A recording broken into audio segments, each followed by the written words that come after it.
Naiisip niyo ba? Ang isang anak ng isang makapangyarihang oil tycoon sa Saudi Arabia na may direktang koneksyon sa kanilang maharlikang pamilya ay tatalikuran ang lahat para pakasalan ang isang ordinaryong Pilipinong part-time convenience store crew? At ang dahilan ng lahat ng ito ay isang gabi, isang di malilimutang pangyayari na nagpabago sa kanyang buhay. Ano nga ba ang nangyari sa gabing iyon na nag-udyok sa kanya na iwanan ang libu-libong milyong dolyar na yaman at isang nakaayos na kasal sa isang prinsipe para lamang sa isang simpleng Pilipino? Ang kuwentong ito ay tungkol sa kahangahangang paglalakbay ni Fatima Al Saud, isang dalaga mula sa Jeddah, Saudi Arabia. Oo, siya ay isang malayong kamag-anak ng kilalang pamilyang Al Saud. Kung interesado kayo sa nakakagulat na kuwentong ito, mangyaring mag-subscribe na sa aming channel, i-like ang video na ito, at i-on ang notification bell. Sa ganitong paraan, kayo ang unang makakatanggap ng mga susunod pang pambihirang kuwento ng mga international couple. Magandang araw.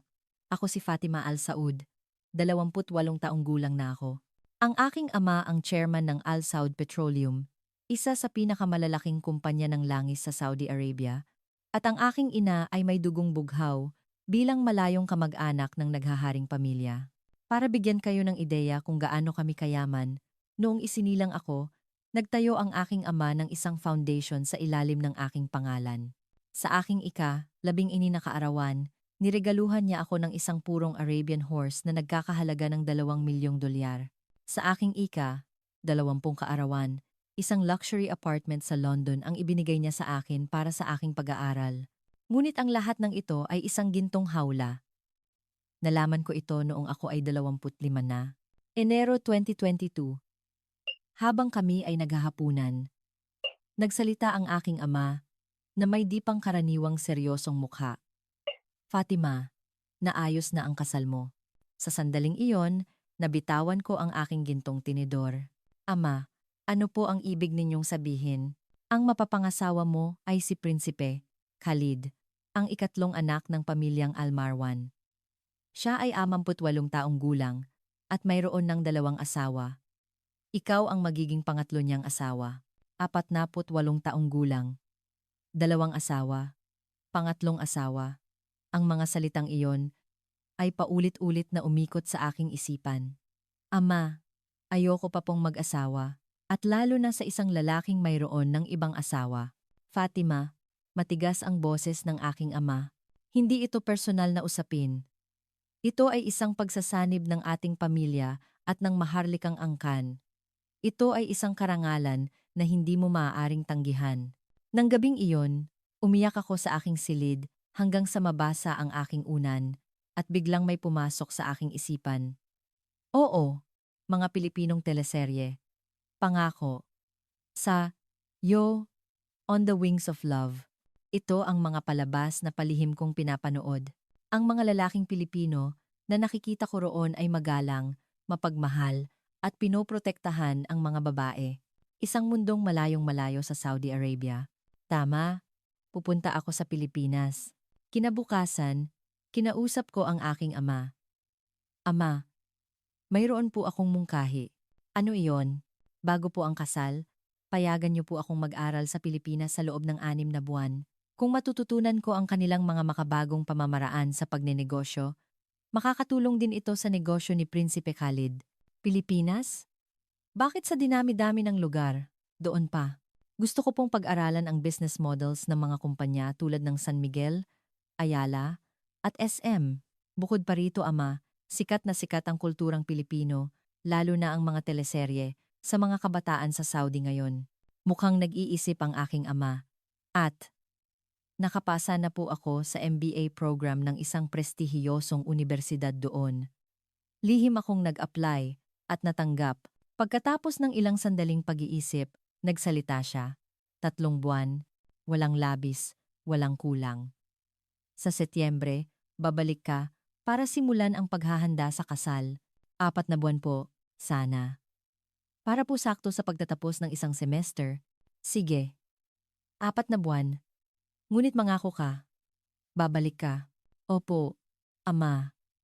Pangako. Siyempre, iba ang nasa isip ko. Mayo 2022. Dumating ako sa Maynila. Medyo marunong na ako magtagalog dahil sa panonood ng mga teleserye, ngunit hindi pa ganoon kahusay. Isang linggo matapos magsimula ang aking klase. Gabi na at nag-aaral ako sa library nang makaramdam ako ng gutom. Pumasok ako sa isang convenience store malapit sa aking dormitoryo. Ano kaya ito? Kahit nakakabasa ako ng kaunting Tagalog, napakaraming pagpipilian ng instant noodles at hindi ako makapili. Habang nag-aalinlangan ako, may nagsalita sa likod ko. Miss, kailangan mo ng tulong. Paglingon ko, nakita ko ang isang binatang nakasuot ng uniforme ng convenience store. Sa kanyang name tag, nakasulat ang Miguel Reyes. Ah, oo. Alin ba dito ang masarap? Dayuhan ka ano? Kumakain ka ba ng maanghang? Oo. Okay lang. Kung ganoon, ito ang aalukin ko sa'yo. Lucky me. Pansit Canton, Chilimansi flavor. Masarap at tamang-tama ang anghang. Hindi lang niya ako tinulungang pumili. Nilagyan pa niya ito ng mainit na tubig. Salamat. Ang bait mo naman. Walang anuman.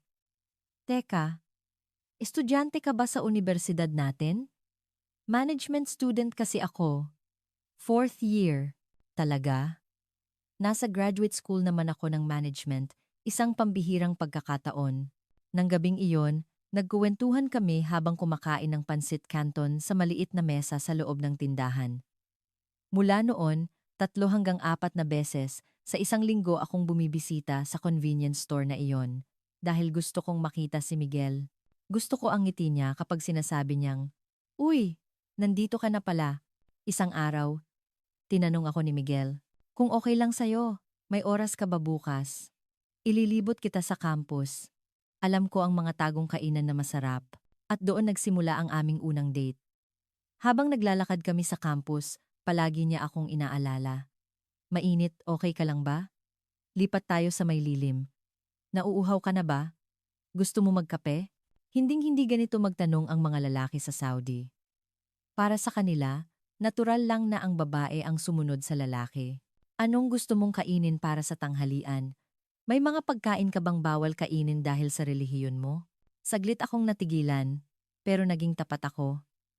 Oo, Muslim ako. Hindi ako kumakain ng baboy.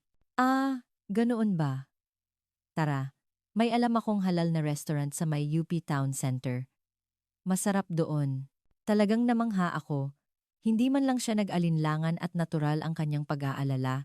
Isang araw, habang hirap na hirap ako sa pagbubuhat ng mabibigat na libro, tumakbo si Miguel palapit sa akin. "Ako na ang magdadala niyan." "Saan ka ba pupunta?" "Nako, wag na. Okay lang. Ang bigat niyan. Hindi mo kaya mag-isa? Tulungan na kita." Sa Saudi Arabia, hinding-hindi mo makikita ang isang lalaking magbubuhat ng gamit ng babae. Kadalasan, ang mga babae pa ang nagbubuhat ng mabibigat na pinamili sa palengke. May isa pang pagkakataon, noong ako ay nagkasipon. "Fatima, iba ang boses mo. May sakit ka ba?" "Oo, medyo." Pagkalipas ng 30 minuto, dumating si Miguel na may dalang plastic bag mula sa botika. Gamot sa sipon, vitamins, at ginger tea. "Inumin mo ito, siguradong gaganda ang pakiramdam mo." Halos maiyak ako. Sa Saudi, kung may sakit ang asawa mo, sasabihin lang ng lalaki, "Magpahinga ka na lang dyan." At tapos na. Ngunit habang lumalalim ang pagkagusto ko kay Miguel, lumalalim din ang aking problema. Tama pa ba ito? Malapit na akong umuwi para magpakasal. Sasaktan ko lang si Miguel. Isang araw, maingat na nagtanong si Miguel, "Fatima, may boyfriend ka ba?" Biglang kumabog ang dibdib ko. Ah, wala. Isang kasinungalingan. Sa katunayan, para na rin akong may fiancé. Kung ganoon, pwede ba kitang magustuhan? Sa sandaling iyon, nagpasya akong maging tapat. "Miguel, kailangan ko nang bumalik sa Saudi Arabia malapit na. At kailangan kong magpakasal sa isang lalaking pinili ng pamilya ko." Nakita ko ang paglungkot sa mukha ni Miguel. Ganoon pala. Ibig sabihin, tayo, pasensya na.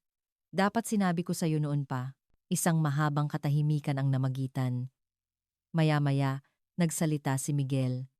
Kahit na, habang nandito ka pa sa Pilipinas, pwede bang hayaan mo pa rin akong gustuhin ka? Lumipas ang isang buwan.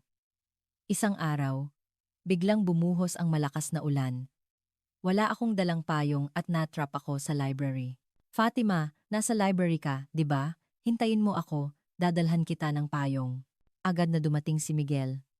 Naglakad kami sa ilalim ng iisang payong. Pagdating namin sa dormitoryo ko, napansin kong basang-basa ang kaliwang balikat ni Miguel. Teka, bakit basa ang isang side mo? Hindi ka pwedeng mabasa, di ba? Sa sandaling iyon, gumuho ang mundo ko.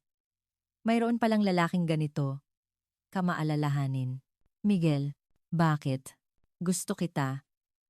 Pero alam kong kailangan kong umuwi. Pero kahit sa sandaling ito lang, pwede mo bang tanggapin ang nararamdaman ko? Sa gitna ng ulan, naganap ang aming unang halik. Matamis, ngunit puno ng lungkot. Isang buwan matapos kaming maging opisyal, lalo akong kinain ng konsensya. Seryoso si Miguel sa akin, pero itinatago ko ang tunay kong pagkatao. Isang araw, nagtanong siya, ano nga palang trabaho ng pamilya mo? Fatima, nanlamig ang buong katawan ko. Ah, mayroon lang silang ordinaryong negosyo. Ah, ganoon ba? Sana sa susunod na pagbisita nila dito, makasama natin ang mga magulang ko para kumain. Nang gabing iyon, hindi ako nakatulog, hanggang kailan ako magsisinungaling. Pagkalipas ng isang linggo, nagpasya ako. Hindi ko na kayang magsinungaling pa. Miguel, may kailangan tayong pag-usapan.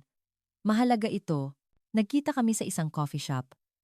Bakas sa mukha ni Miguel ang pag-alala. Anong problema? Fatima, Miguel, pasensya na. Mayroon akong inilihim sa'yo. Huminga ako ng malalim. Hindi lang ako ordinaryong exchange student. Anak ako ng isang malaking pamilya ng negosyante sa Saudi Arabia. Pamilyang Al Saud. Ang ama ko ang chairman ng pangatlo sa pinakamalaking kumpanya ng langis sa bansa. Nanlaki ang mga mata ni Miguel.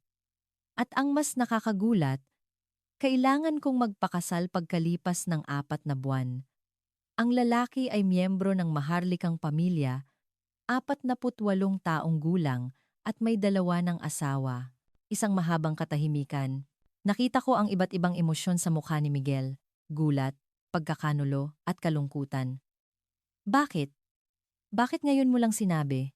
Pasensya na. Ang plano ko lang talaga noon ay maging magkaibigan tayo.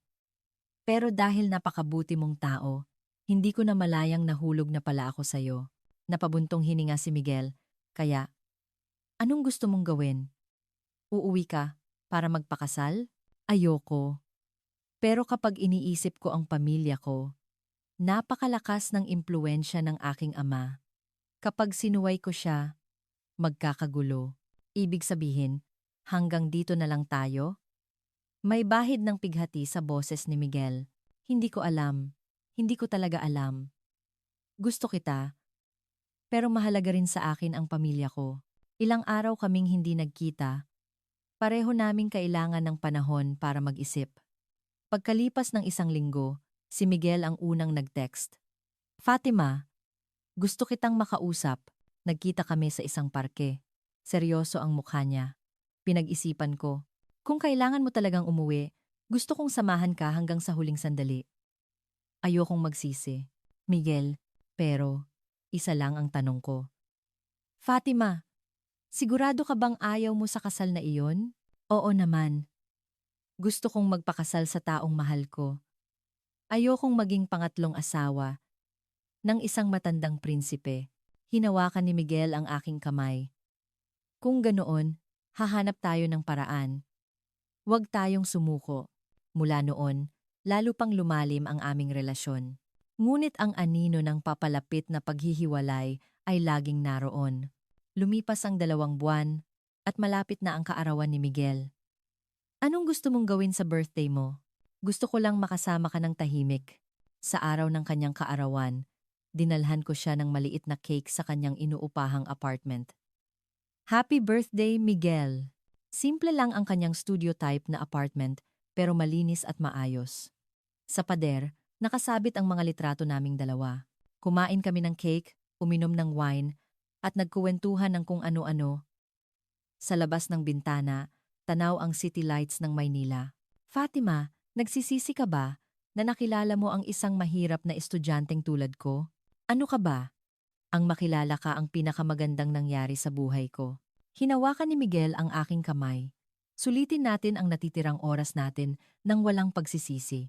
Nang gabing iyon, dala ng kaunting tama ng alak, natural na hinanap namin ang isa't isa. Nang dumampi ang labi ni Miguel sa akin, tila huminto ang mundo. Okay ka lang ba? Maingat niyang tanong. Tumango ako. Nang gabing iyon, kami ay naging isa. Hanggang sa huli, inalala ako ni Miguel. Sabihin mo lang kung masakit ha? Dahan-dahan lang tayo. Siya. Ibang-iba ito sa mga kwento ng unang gabi na narinig ko mula sa aking mga kaibigan sa Saudi. Sabi nila, ang kanilang mga asawa ay magaspang at makasarili. Ngunit si Miguel, sa kaunting pagkunot lang ng aking noo, agad siyang hihinto at magtatanong. Oo, salamat. Ngayon lang may naging ganito ka maalaga sa akin. Sino ba namang tao ang gustong saktan ang mahal niya? Dahil sa mga salitang iyon, tumulo ang aking mga luha. Kinabukasan, buo na ang desisyon ko. Miguel, hindi na ako babalik sa Saudi Arabia. Fatima, ayokong magpakasal sa prinsipe. Ikaw ang mahal ko, ngunit hindi naging madali ang realidad. Fatima, tapos na ang usapan nating panahon. Umuwi ka na ngayon din. Sa tawag ng aking ama, matatag kong sinabi, Ama, dito na po ako sa Pilipinas. Ano? Kapag hindi ka umuwi ngayon, itatakwil kita. Kahit na po. Mananatili ako sa piling ni Miguel. Ilang araw ang lumipas, dumating sa Pilipinas ang aking nakatatandang kapatid. Fatima, mag-isip ka nga. Pumatol ka sa isang hamak na tagabantay ng tindahan. Kuya, mahal ko si Miguel. Pag-ibig?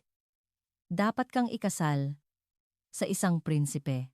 Noon dumating si Miguel. Proprotektahan ko po si Fatima. Ano? Sino ka sa akala mo? Hindi mo kayang bayaran. Kahit ang sweldo ng driver namin. Sa kabila ng pangiinsulto ng aking kapatid, nanatiling matatag si Miguel, hindi po nabibili ng pera ang pag-ibig. Mahal na mahal ko po si Fatima. Ang sumunod na 6 na buwan ay parang isang digmaan. Pananakot, pakiusap, at panggigipit mula sa aking pamilya. Fatima, pinaputol ko na ang credit cards mo. Paano ka mabubuhay ngayon? Okay lang po. Kasama ko naman si Miguel. Totoo nga, dinagdagan ni Miguel ang kanyang trabaho. Naging 3 ito, delivery rider sa umaga, tutor sa hapon, at sa convenience store sa gabi. Pasensya ka na ha? Dahil sa akin, nahihirapan ka ng ganito, anong pasensya? Masaya ako dahil kasama ko ang taong mahal ko. Mahirap ang buhay, pero masaya kami. Tuwing umaga, ipinagluluto ako ni Miguel ng baon. Binibilhan niya ako ng mga paborito kong halal na pagkain. Ngunit may hangganan din ang ganitong buhay. Isang araw, gumawa ng isang nakakagulat na desisyon si Miguel. Fatima, ako ang pupunta sa Saudi Arabia. Ano? Kakausapin ko ng personal ang ama mo para hingin ang basbas niya. Baliw ka ba? Delikado. Hindi mo alam kung gaano katindi. Magalit ang ama ko. Kailangan kong pumunta. Ayokong maging duwag. Gusto kong makuha ang respeto niya. At nagsimula si Miguel sa isang pambihirang paghahanda. Gabi-gabi, nag-aral siya ng Arabic, kulturang Islam, at etiketang Saudi. Miguel, bakit mo ginagawa ang lahat ng ito? 2:00 ng madaling araw, nakita ko siyang nakatulog sa mesa habang nag-aaral ng Arabic.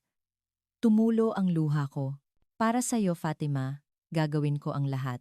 Sa umaga, 3 ang kanyang trabaho. Sa gabi, pumapasok siya sa Arabic language school. Tuwing weekend, bumibisita siya sa isang mosque sa Quiapo para matutunan ang mga kaugalian. Assalamu alaikum. Bati niya sa imam. Wa alaikumussalam. Gumagaling na ang bigkas mo. Maging ang imam ay humanga sa dedikasyon ni Miguel. Ang isang binatang tulad mo, ay siguradong mapapalambot ang puso ng iyong magiging biyenan. Lumipas ang 6 na buwan. Nakakapagsalita na si Miguel ng basic Arabic at saulado na niya ang ilang mahahalagang talata sa Quran. Sigurado ka ba talagang aalis ka? Tanong ko habang umiiyak sa airport. Oo. Huwag kang mag-alala. Kukunin ko ang basbas niya at babalik ako. Kapag naging delikado, umuwi ka kaagad ha? Naiintindihan mo? Oo. Mahal kita, Fatima. Marso 15, 2023, lumipad si Miguel papuntang Saudi Arabia. Pagdating doon, dumiretso raw siya sa aming bahay. Ngunit hinarang siya ng mga guwardiya. Wala po kayong appointment. Hindi po kayo pwedeng pumasok. Mahal ko po si Fatima. Pakisabi sa chairman na gusto ko siyang makausap. Pinagtawanan lang daw siya ng mga guwardiya. Umuwi na po kayo. Hindi po nakikipag-usap ang chairman sa ganyang dahilan. Ngunit hindi sumuko si Miguel. Lumuhod siya doon mismo. Maghihintay po ako dito. Ang buwan ng Marso sa Saudi Arabia ay umaabot sa 40 degrees Celsius ang temperatura sa tanghali. Unang araw, namula at nasunog ang kanyang balat sa tindi ng sikat ng araw. Ikalawang araw, nanuyo ang kanyang mga labi at nagsimula siyang ma-dehydrate. Ikatlong araw, halos mawalan na siya ng malay. Sinubukan daw siyang bigyan ng tubig ng mga katulong namin, pero tinanggihan ito ni Miguel. Maghihintay po ako ng marangal. Ang balitang ito ay nakarating sa aking ama. Ano? May isang Pilipinong 3 araw nang nakaluhod sa labas ng tarangkahan? Nang hapon ng ikatlong araw, ang aking ama na mismo ang lumabas. Ikaw ang binatang Pilipino? Kahit nahirap na, pinilit ni Miguel na tumayo at magbigay galang. Assalamualaikum. Ako po si Miguel Reyes. Nagulat daw ang aking ama, isang taga-silangan na bumati ng perpektong Arabic. Bakit mo ginagawa ang kabaliwang ito? Muntik ka nang mamatay. Dahil po mahal na mahal ko si Fatima, handa ko pong ibigay ang buhay ko para sa kanya. Pinapasok ng aking ama si Miguel sa loob ng bahay. At doon nagsimula ang tunay na pagsubok. Wala kang alam sa Islam. Hindi ba? Malinaw na nagsimulang bumigkas si Miguel. Bismillahirrahmanirrahim. Alhamdulillahi rabbil alamin. Ang perpektong pagbigkas niya sa Al-Fatiha, ang unang kabanata ng Quran, ay ikinagulat ng aking ama. Wala ka ring alam sa aming kultura. Sumunod si Miguel sa tamang etiketang Arabic, sa pag-aalok ng tsaa, gamit lamang ang kanang kamay at inilagay ang tasa sa tamang anggulo. Bakit mo pinag-aralan ang lahat ng ito? Naniniwala po ako na dapat kong malaman ang mga ito para maging karapat-dapat sa kamay ni Fatima. Dahil doon, gumawa ng isang pambihirang alok ang aking ama. Sige, manirahan ka sa bahay na ito sa loob ng 1 buwan. Sa panahong iyon, oobserbahan kita, 1 buwan ngang tumira si Miguel sa aming bahay. Gumigising siya bago sumikat ang araw para sa Fajr, ang panalangin sa umaga. Sa tanghali, sumasama siya sa aking ama sa opisina para matuto ng negosyo. Sa gabi, kasama niya ang pamilya sa hapunan para matuto ng kulturang Arabo. Nagkataon pa na panahon ng Ramadan, kaya mas mahirap dapat ito, pero ni minsan ay hindi nagreklamo si Miguel. Maging ang mga kapatid kong lalaki na galit sa kanya, noong una ay unti-unting napalapit sa kanya. Hoy Miguel! Tara! Mag-soccer tayo! Ang kapatid ko ang unang nagyaya. Humanga ang aking ina. Nang makita niyang tumutulong si Miguel sa paghuhugas ng pinggan sa kusina. Hinding-hindi ginagawa ng mga lalaking Saudi ang gawaing kusina. Pati ang istrikto kong lola ay bumilib kay Miguel. Walang bahid ng kasamaan ang mga mata ng binatang iyan. Ramdam kong mahal na mahal niya si Fatima. Nang patapos na ang 1 buwan, ibinigay ng aking ama ang huling pagsubok. Gawan mo ako ng business plan para sa pagtatayo ng isang subsidiary ng kumpanya sa Pilipinas. 1 linggo, isang imposibleng gawain. Ngunit nagpuyat si Miguel at natapos niya ang plano. A strategy for new market penetration through Philippines-Middle East Cultural Exchange. Isang report na may higit 50 pahina, nakasulat sa 3 wika, Arabic, English, at Filipino. Pagkatapos basahin ng aking ama ang buong report, matagal siyang hindi nagsalita. Miguel, Po, Chairman, mula ngayon, ama na ang itawag mo sa akin. Po, isang karangalan na magkaroon ng manugang na tulad mo. Yumuko raw si Miguel ng malalim. Sa paraang Pilipino, salamat po, ama. Pangako po, aalagaan at paliligayahin ko si Fatima habang buhay. Noon tumunog ang telepono. Si Miguel. Fatima, nagtagumpay ako. Pumayag na si ama. Hawak ang telepono. Humagulgol ako sa tuwa. Mga luha ng kaligayahan. Kahit na naibaba ko na ang tawag, patuloy pa rin ako sa pag-iyak. Kinabukasan, bumalik si Miguel sa Pilipinas. Sa airport, nagkita kami at nagyakapan ng mahigpit sa harap ng maraming tao. Nagawa mo nga. Salamat Miguel, salamat. Simula pa lang ito. Kailangan nating magsumikap pa. Isang linggo ang lumipas, tumawag sa video call ang aking ama. Fatima, Miguel, opo, ama. Kinakabahan si Miguel. Pumapayag ako sa kasal, pero may mga kondisyon. Una, magkakaroon kayo ng dalawang kasal na rerespeto sa tradisyon ng parehong bansa. Siyempre po, ama. Ikalawa, hinding-hindi mo hahayaang mawala ang dangal ni Fatima bilang anak ng aming pamilya. Pangako po. Ikatlo, bahagyang huminto ang aking ama. Narinig kong tinanggihan mo ang tulong pinansyal. Opo. Gusto po naming magsimula sa sarili naming pagsisikap. Pinahahalagahan ko ang iyong prinsipyo, pero hindi ko kayang makitang naghihirap ang aking anak. Kaya, mayroon akong ibang alok. Ano po iyon, ama? Sabi mo, magtatayo ka ng negosyo para sa cultural exchange ng Pilipinas at Saudi Arabia.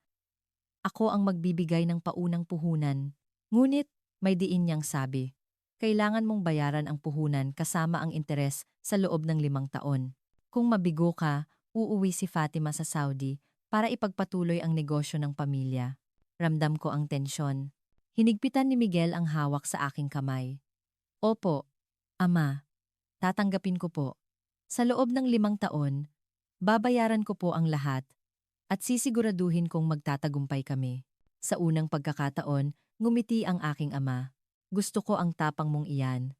2 buwan ang lumipas, nagkita ang aming mga pamilya sa Maynila. Welcome po sa Pilipinas. Pasensya na po sa haba ng biyahe, magalang na bati ng aking biyenang lalaki. Naku, kami po ang dapat magpasalamat. Isang karangalan na makilala ang pamilya ng aming kahanga-hangang manugang. Agad na nagkasundo ang aming mga ina. Naku, ang ganda siguro ng manugang ko kapag nagsuot ng Filipiniana. Gusto rin daw po ng anak ko na matutong magluto ng adobo. Ang petsa ng kasal ay itinakda sa Oktubre 2023, isa sa Pilipinas at isa sa Saudi Arabia. Oktubre 17, 2023. Araw ng aming kasal. Alas 5 pa lang ng umaga, nagsimula na ang pag-aayos sa akin. Wow, ma'am, ang kinis ng balat nyo. Ang ganda ng kapit ng makeup, sabi ng makeup artist. Habang naglalakad ako patungo sa altar sa isang magandang garden wedding, nagtama ang aming mga mata ni Miguel. Nakita kong may luhang pumatak mula sa kanyang mga mata. Napatulala lang siya habang nakatingin sa akin at ramdam ko ang paninikip ng aking dibdib. Fatima Ang ganda-ganda mo. Nanginginig niyang bulong. Narinig ko ang bulungan ng mga bisita. Tingnan mo ang bride. Ang ganda. Mas gumaganda pala ang isang dayuhan kapag nakasuot ng disenyo ng Pilipino. Mukha siyang isang diwata. Sa reception, ang aking mga biyenan ay lumuha. Anak, sa wakas, pamilya na talaga tayo, sabi ng aking biyenang babae habang yakap ako. Ang dami ninyong pinagdaanan. Mula ngayon, puro kaligayahan na lang.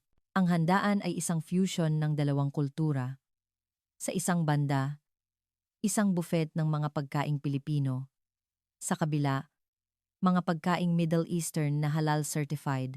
Ang aking ama at mga kapatid ay tuwang-tuwa sa lechon na baka. Ito pala ang sikat na lechon. Napakalambot at napakasarap. Nang matapos ang reception, kinausap ng aking ama si Miguel.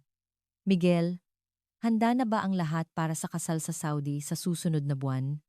Mga 500 ang bisita namin. Opo, ama. Hinding-hindi po kayo mapapahiya. 1 buwan kaming naghanda. Lalo pang nag-ensayo si Miguel sa kanyang Arabic. Perpekto na ang bigkas mo, mahal. Halos katulad na ng isang katutubo, sabi ko. Dumating ang araw ng aming pag-alis. Sa airport, paalamanan. Ingat kayo, mga anak. Miguel, alagaan mo ang asawa mo. Sa eroplano, walang tigil sa pagbulong si Miguel. Bismillahirrahmanirrahim. Mahal, okay ka lang? Kinakabahan ako. Magbibigay ako ng talumpati sa harap ng mga maharlikang pamilya sa Saudi. Hinigpitan ko ang hawak sa kanyang kamay. 6 na buwan kang naghanda. Kayang-kaya mo yan. Pagdating namin sa Riyadh, isang malaking delegasyon ang sumalubong sa amin. 10 Rolls-Royce Phantom at mahigit 100 security personnel. Araw ng kasal. Ang buong 5-star hotel ay para sa amin. Si Miguel, suot ang puting thobe at bisht na may gintong burda, ay mukhang isang tunay na prinsipe. Ako naman ay nakasuot ng isang gintong damit na may mga diamante. Nagsimula ang seremonya. Bismillahi. Rahumani Rahim. Malinaw na bigkas ni Miguel sa Arabic. Ako, si Miguel Reyes, sa ngalan ni Allah, ay tinatanggap si Fatima Al Saud bilang aking asawa, nangangakong mamahalin, igagalang, at poprotektahan ang kanyang kultura at tradisyon. Ang perpektong bigkas niya ay nagpahanga sa lahat. Paano nangyari yon? 6 na buwan lang? Pagkatapos ng seremonya, niyakap ng aking ama si Miguel. Ikaw ay isa ng tunay na anak sa akin. Isang tunay na miyembro ng pamilyang Al Saud. Sa reception, nagbigay ng sorpresa ang aking ama. Bilang regalo, ibinibigay ko sa inyo ang isang penthouse unit sa Burj Khalifa sa Dubai bilang inyong tirahan. Nagulat ang lahat. Ang halaga ng unit na iyon ay hindi bababa sa $60 milyong, ngunit tumayo si Miguel. Maraming salamat po, Ama. Ngunit buong galang ko po itong tatanggihan. Pati ba naman bahay ay tatanggihan mo? Opo. Nais po naming magsimula sa aming sariling paraan, kahit sa maliit na lugar lamang. Ang puhunan pong ibinigay ninyo ay sisikapin naming bayaran sa loob ng 5 taon, gaya ng ating napag-usapan. Saglit na nagulat ang aking ama. Pagkatapos ay malakas siyang tumawa. Hindi nga ako nagkamali sa'yo. Ipinagmamalaki ko ang aking manugang. Nagpalakpakan ang lahat. Pagbalik namin sa Pilipinas, umupa kami ng maliit na opisina malapit sa Ortigas. Dito tayo magsisimula, sabi ni Miguel. Sa aming signboard, Job 1 Arabia Bridge, Consulting. Fatima. Sa loob ng 5 taon, magiging numero 1 tayo sa industriyang ito. Patutunayan natin kay Ama. Ang unang 3 buwan ay napakahirap. Walang kliyente. Ngunit isang araw, tumunog ang telepono. Hello? Nag-aalok po ba kayo ng Halal Certification Consulting? Nagpuyat kami para gumawa ng proposal. Naging matagumpay ang aming presentasyon. Kukunin namin ang serbisyo ninyo. Ang unang proyekto ay nagkakahalaga ng $10 milyong. Nagyakapan kami at umiyak sa tuwa. Kumalat ang balita. Yung kumpanyang yon, ang prinsesa mismo ng Saudi ang consultant, at yung asawa niyang Pilipino, perpekto mag-Arabic. Sa unang taon, kumita kami ng $40 milyong. Sa kasalukuyan, 2025, binabayaran pa rin namin ang utang sa aking ama. Pero halos kalahati na ang nabayaran namin. Ang aming mga empleyado ay mula 3, ngayon ay 30 na. Ama, ito po ang report para sa quarter na ito. Lumago po kami ng 20% higit sa inaasahan. Sabi ko sa video call, magaling. Mababayaran nyo kaya sa loob ng 5 taon? Opo, Ama. Tingin ko po, sa loob ng 4 na taon, kaya na. Noong nakaraang taon, isinilang ang aming anak na si Yusuf. Sa kanyang binyag, dumalo ang parehong pamilya. Ang apo ko, bagay na bagay sa barong, at sa damit Arabo. Abala kami sa trabaho, pero laging pamilya ang una para kay Miguel. Uuwi ako ng maaga. Kailangan kong paliguan si Yusuf. Salamat, mahal. Ikaw ang pinakamagaling na asawa. Kausap ko ang aking ama kagabi sa telepono. Sabi niya, Fatima, si Miguel ay talagang nagsisikap. Tama pala. Ang naging pasya ko. An amang-amang dang tangda. Siyempre po, Ama. Si Miguel ang pinakamabuting lalaki sa buong mundo. Kahit binabayaran pa namin ang aming utang, masaya kami. Ang aming maliit na apartment ay puno ng pagmamahal at araw-araw kaming sabay na lumalago, mga kaibigan. Ito ang dahilan kung bakit tinalikuran ko ang lahat para sa isang lalaking Pilipino. Ang tunay na pag-ibig ay nagbibigay ng lakas para harapin ang anumang pagsubok. Magagaling ang mga lalaki sa teleserye, ngunit mas magaling ang mga lalaking Pilipino sa totoong buhay. Nagustuhan niyo ba ang aking kuwento? Sa susunod na linggo, isa na namang pambihirang kuwento ang aming ihahatid. Mag-subscribe, mag-like, at i-on ang notification bell. Hihintayin namin ang inyong mga komento. Hanggang sa muli.